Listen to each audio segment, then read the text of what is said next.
life. So this is my passion. This is my drive. This is something that I feel in my heart. And so the key to that hunger-driven life is a heart-centered life. I didn't do what I'm doing for years because of my programming, because of the culture in which I was raised in. I would see other people with degrees and PhDs and MBAs and credentials I don't have, and I convinced myself I couldn't do it. But Mr. Washington, on that day, we became friends, and he taught me not only someone's opinion of you does not have to determine your reality. He said that you have to work on yourself. You have to have an unstoppable attitude, and no excuse is acceptable, and you've got to make it a priority, a non-negotiable in your life, and hold a constant vision of what it is you want to achieve.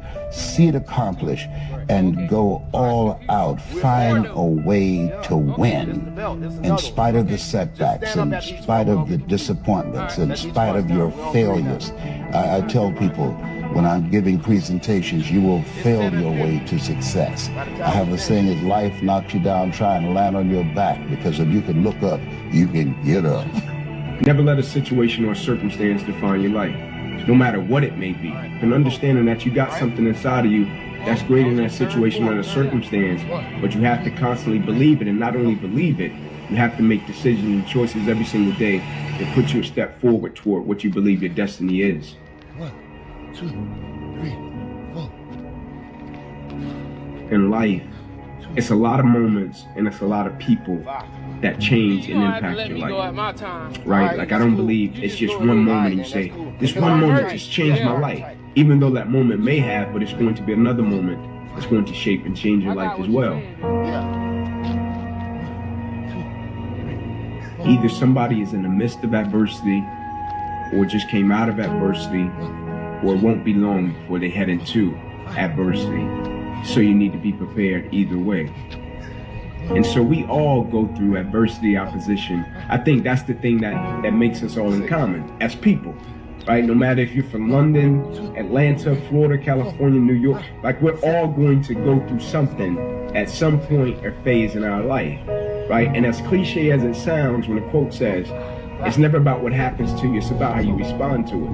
That's very true, right? But in the same sense, I think what's most important is when we go through something, what's the perspective that we have of it, right? Because for most people, when you go through something, the person's natural perspective is, okay, what did I lose? Right? What happened to me? Like, I took a loss, right?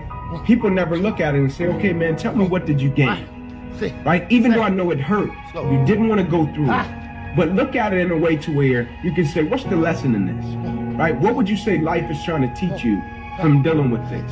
And so when I went through it, my perspective was, okay, what can I extract from it to apply to other areas and aspects of my life that I feel can help other people?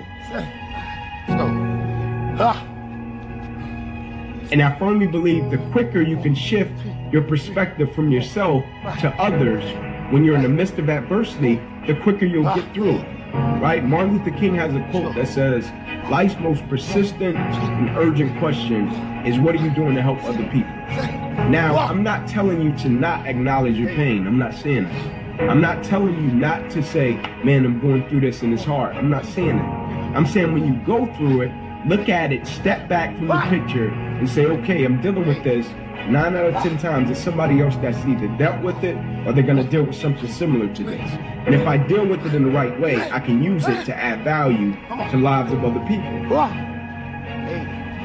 When you live a heart-centered life, deciding that you're going to live a life that will outlive you, you're going to live a life that counts, a life that will build a legacy and change the planet. You know, Horace Mann said, we should be ashamed to die until we've made some major contribution to humankind. Get to know yourself. That I believe that we're taught, be ye not conformed to this world, be ye transformed by the renewing of your mind. Don't live the life that has been given you. But when you go for a walk with someone, something happens without being spoken. He said, either you adjust to their pace or they adjust to your pace. Whose pace have you adjusted to? And so there are things that we pick up and we think that they're our choices, but they're the choices that we've been programmed by life to do. When we leave our homes in the morning, we're bombarded with over 6,000 advertising hits through Facebook, through Twitter, through Instagram, through television, through our phones and through our communities, and through the computers. And so all of these things are impacting us every day. So if you don't have a program for your mind, then your mind is going to be programming. You'll find yourself doing things that you did not know, and that they affected you, that they, through marketing techniques and strategies, that they will create a thirst within you. You've got to have someone that can see something in you that you can't see, that can take you to a place within yourself that you can't go by yourself. Stop overthinking everything so much. Realize that while you are trying to do a lot of things in your life at once, and you are trying to be better than you were yesterday, also realize you don't have to try to do anything. You just have to do, and you just have to be. You have to understand the concept.